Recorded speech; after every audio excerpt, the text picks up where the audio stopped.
220 volt 50 hertz AC supply સાથે 100 ohm અવરોધ જોડેલ છે.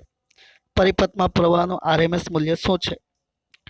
તો આર 100 ઓહ્મ છે, વીઆરએમએસ 220 વોલ્ટ અને ફ્રીક્વન્સી 50 હર્ટ્ઝ છે. તો IRMS equal to VRMS by R 220 ભાગ્યા 100 તો 2.2 એમ્પિયર.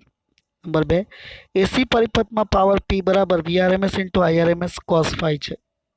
અહીં ફાઈ એ પ્રવાહ અને વોલ્ટેજ વચ્ચેનો કડા તફાવત છે. જ્યારે પરિપથમાં માત્ર અવરોધ હોય ત્યારે ફાઈ ઇક્વલ ટુ 0 થાય. તો cos phi is equal to cos 0 is equal to 1.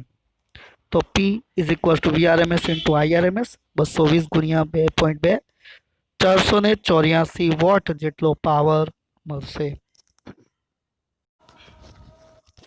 એસી પરિપથમાં પ્રવાહનું આરએમએસ મૂલ્ય 10 એમ્પિયર છે. તેનું મહત્તમ મૂલ્ય કેટલું હશે? તો આઈઆરએમએસ 10 એમ્પિયર છે. આઈઆરએમએસ બરાબર IM by √2. IM equal to IRMS into √2.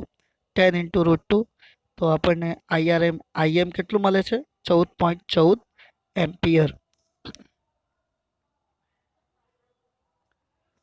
એસી સપ્લાયના વોલ્ટેજનું મહત્તમ મૂલ્ય 300 વોલ્ટ છે. તો આરએમએસ વોલ્ટેજ કેટલો હશે? એસી સપ્લાયનો મહત્તમ વોલ્ટેજ વીએમ 300 વોલ્ટ છે. તો વીઆરએમએસ બરાબર વીએમ બાય √2. તો 300 બાય √2 તો 212.1 વોલ્ટ જેટલો વોલ્ટેજ મળશે. 220 વોલ્ટ 50 હર્ટ્ઝના એસી સ્રોત સાથે 44 મિલી હેનરી ઇન્ડક્ટર જોડેલ છે. પરિપથમાં પ્રવાહનું આરએમએસ મૂલ્ય શોધો. અહીંયા આપણને એલ આપેલો છે 44 મિલી હેનરી. એટલે 44 ગુણ્યા 10⁻³ આવૃત્તિ 50 હર્ટ્ઝ છે અને વીઆરએમએસ 220 વોલ્ટ છે. તો આઈઆરએમએસ શોધો. અહીં આઈઆરએમએસ એ વીઆરએમએસ બાય નોટ ઝેડ એટલે વીઆરએમએસ બાય એક્સએલ. તો આપણે IRMS is equal to VRMS by twice pi nu into L અથવા twice pi into F into L બી લઈ શકાય. તો 220 ભાગ્યા 2 પાઈની કિંમત 3.4, ફ્રીક્વન્સી 50 અને ઇન્ડક્ટન્સ 44 ગુણ્યા 10⁻³ તો 220 ભાગ્યા 13.82 એટલે 15.9 એમ્પિયરનો આઈઆરએમએસ આપણને મળશે. 110 વોલ્ટ 60 હર્ટ્ઝના એસી સ્રોત સાથે 60 માઇક્રોફેરાડેનું કેપેસિટર જોડેલ છે. પરિપથમાં પ્રવાહનું આરએમએસ મૂલ્ય શોધો. સી 60 માઇક્રોફેરાડે 60 ઇન્ટુ 10⁻⁶. એફ આપણો 60 હર્ટ્ઝ છે આવૃત્તિ. તો IRMS is equal to VRMS by not Z. VRMS by not Z અહીંયા કેટલો છે? XC થશે. તો VRMS by 1/2 pi F into C ઉપર જશે. IRMS equal to twice pi nu KF into C ગુણ્યા વીઆરએમએસ. 2 ગુણ્યા 3.14 ગુણ્યા 60 ગુણ્યા 60 10⁻⁶ ગુણ્યા 110.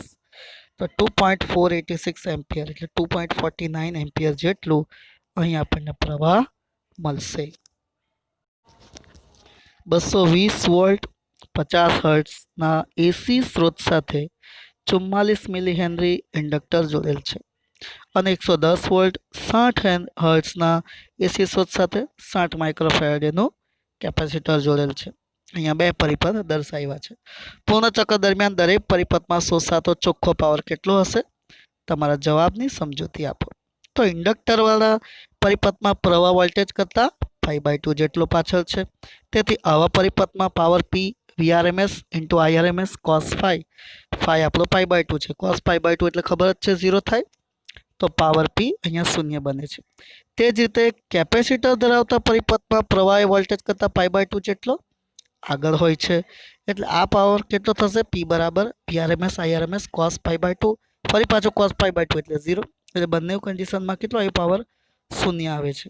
આમ ઉપરોક્ત બંને કિસ્સામાં પ્રથમ અર્ધચક્ર દરમિયાન ખર્ચાતો પાવર બીજા અર્ધચક્ર દરમિયાન ખર્ચાતા પાવરથી પાછો મળે છે. તેથી કોઈ પાવરનો લોસ કે વ્યય થતો નથી.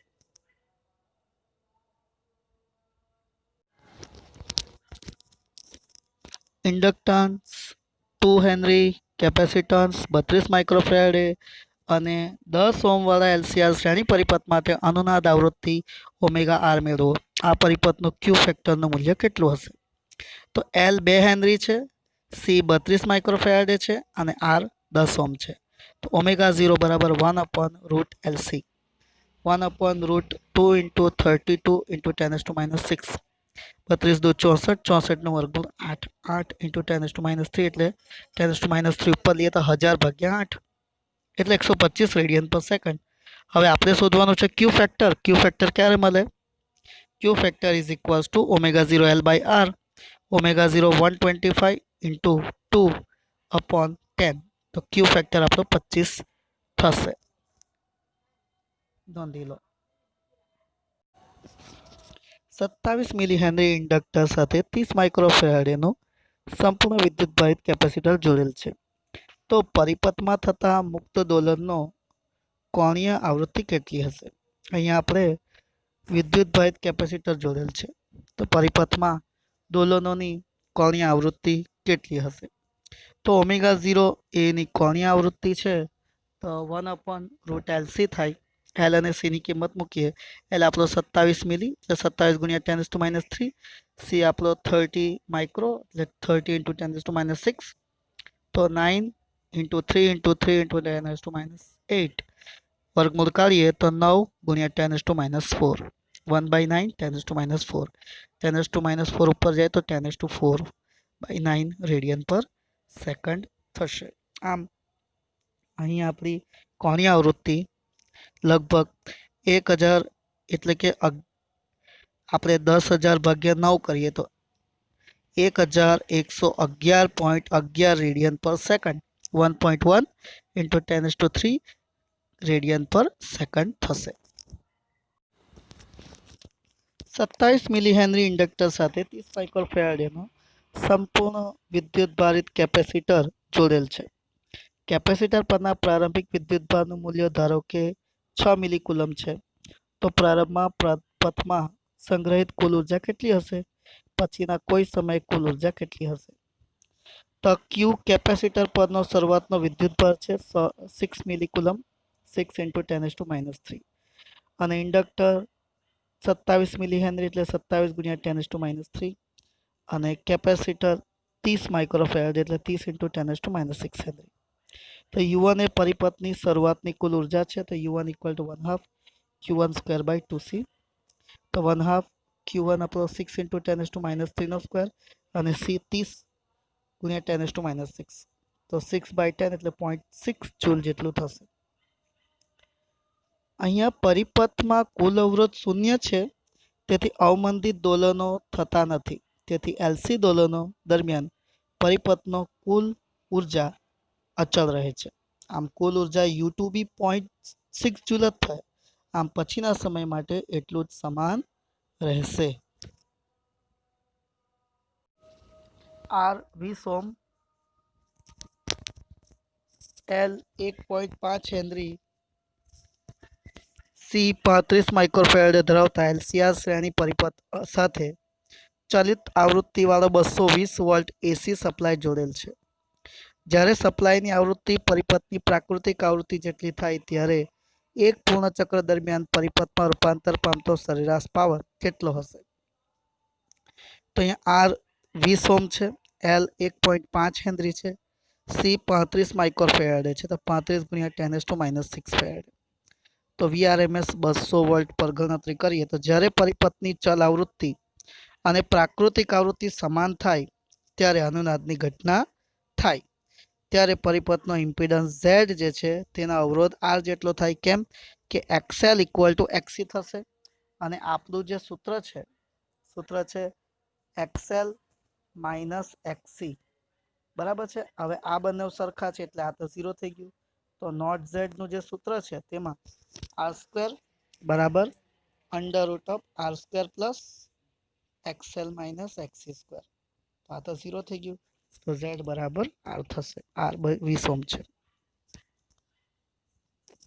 હવે એલસીઆર શ્રેણી પરિપથમાં અનુનાદની ઘટના થતી હોવાથી પ્રવાહ અને વોલ્ટેજ વચ્ચેનો કરા તફાવત તો 0 થાય એટલે કે tan phi 0 એટલે phi 0 થશે. I maximum = VRMS/નોટ Z. તો IRMS બરાબર શું થશે? VRMS તો 200 વોલ્ટ છે, નોટ Z એટલે R 20 ઓહ્મ. તો આપણો જે IRMS મળવાનો તે કેટલો મળશે? IRMS = 10 ampere. P પાવર એક ચક્ર દરમિયાન શોધવા માટે P બરાબર IRMS into VRMS cos 0. IRMS 10 છે, VRMS 200, તો 2000 વોટ એટલે કે 2 કિલોવોટ જેટલું આપણને પાવર એક પૂર્ણ ચક્ર દરમિયાન મળશે. એક radio megawatt broadcast band 800 કિલોહર્ટ્ઝથી 1200 kilohertz જેટલી આવૃત્તિના ગાળામાં ટ્યુન કરી શકાય છે. જો તેના એલસી પરિપથમાં 200 માઇક્રો હેનરીનો અસરકારક ઇન્ડક્ટર હોય તો તેના ચલ કેપેસિટન્સની રેન્જ કેટલી હોવી જોઈએ, એટલે કે ચલ કેપેસિટન્સની અને મેક્સિમમ રેન્જ શોધવાની છે. તો સૌપ્રથમ તો આપણે એના માટે કોણીય અનુનાદ આવૃત્તિ માટેનું સૂત્ર લઈશું. Omega 0 is equals two 1/√LC. Omega 0 એટલે ટ્વાઇસ પાઈ ન્યૂ કરીએ તો 1/√LC. ન્યૂને સૂત્ર કરતા કરીએ 1/2/√LC.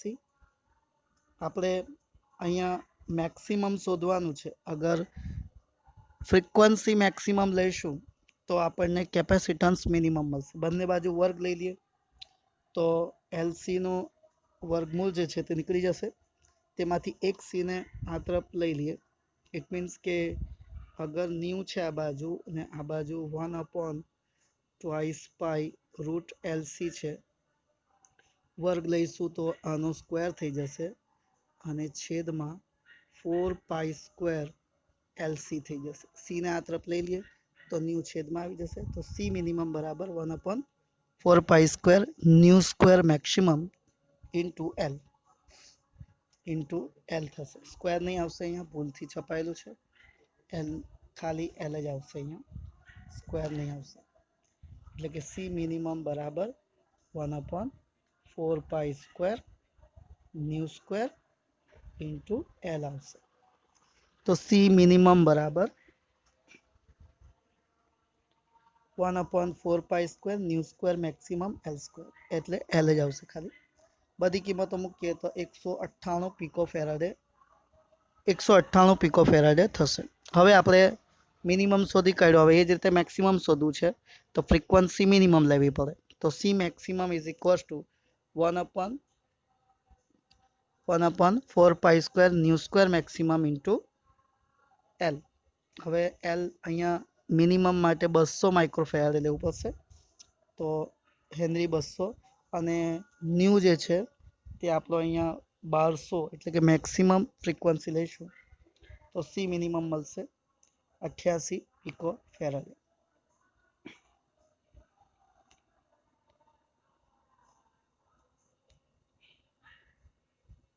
આમ ચલ કેપેસિટરની રેન્જ 88 પિકોફેરાડેથી 198 પિકોફેરાડે થશે. આકૃતિમાં દર્શાવ્યા પ્રમાણે ચલિત આવૃત્તિવાળા 230 વોલ્ટ એસી સ્રોત એલસીઆર પરિપથ સાથે જોડેલ છે. જો એલ આપણો ઇન્ડક્ટર માટે 5 હોય હેનરી, કેપેસિટન્સ 80 માઇક્રોફેરાડે હોય અને આર 40 ઓહ્મ છે, તો પરિપથનો અનુનાદની સ્થિતિમાં લાવવા માટે સ્ત્રોતની આવૃત્તિ કેટલી હશે? અહીં એલ આપણને 5 હેનરી આપેલ છે, સી 80 માઇક્રોફેરાડે એટલે 80 × 10⁻6 ફેરાડે, આર 40 ઓહ્મ છે, તો વી મેક્સિમમ 230 વોલ્ટ. તો અનુનાદીય કોણીય આવૃત્તિમાં લાવવા માટે એસી ઉદ્ગમની પ્રાકૃતિક કોણીય આવૃત્તિ 1/√LC બરાબર 1/5 × 80 × 10⁻6 બરાબર ઓમેગા. અગર આપણે સ્ક્વેર રૂટ કાઢવા માટે સ્ક્વેર લઈએ તો સ્ક્વેર રૂટમાં 400 અને 10⁻6 ઉપર આવે અને વર્ગમૂળ નીકળી જાય તો 10⁻³ થાય અને ઉપર આવે એટલે 10⁻3. તો આમ 1000/20 બરાબર ઓમેગા થાય. એટલે કોણીય આવૃત્તિ ઓમેગા 50 રેડિયન પર સેકન્ડ થશે. નંબર 2, અનુનાદ આવૃત્તિએ પરિપથનો ઇમ્પિડન્સ અને પ્રવાહનો કંપવિસ્તાર. ઇમ્પિડન્સ નોટ ઝેડ શોધવા માટે એલસીઆર પરિપથનું સૂત્ર not Z is equals to under root R square plus XC XL minus XCનો સ્ક્વેર ઓમેગા એલ માઇનસ 1 ઓમેગા સીનો સ્ક્વેર.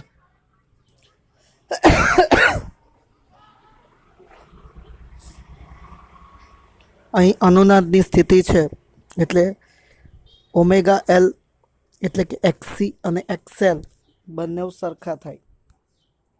XC અને XL બંને સરખા થાય એટલે આ પદ જે છે 0 થઈ જશે. તો Z બરાબર R થયું. R છે 40 ઓમ તો ઇમ્પિડન્સ બી 40 ઓમ થશે.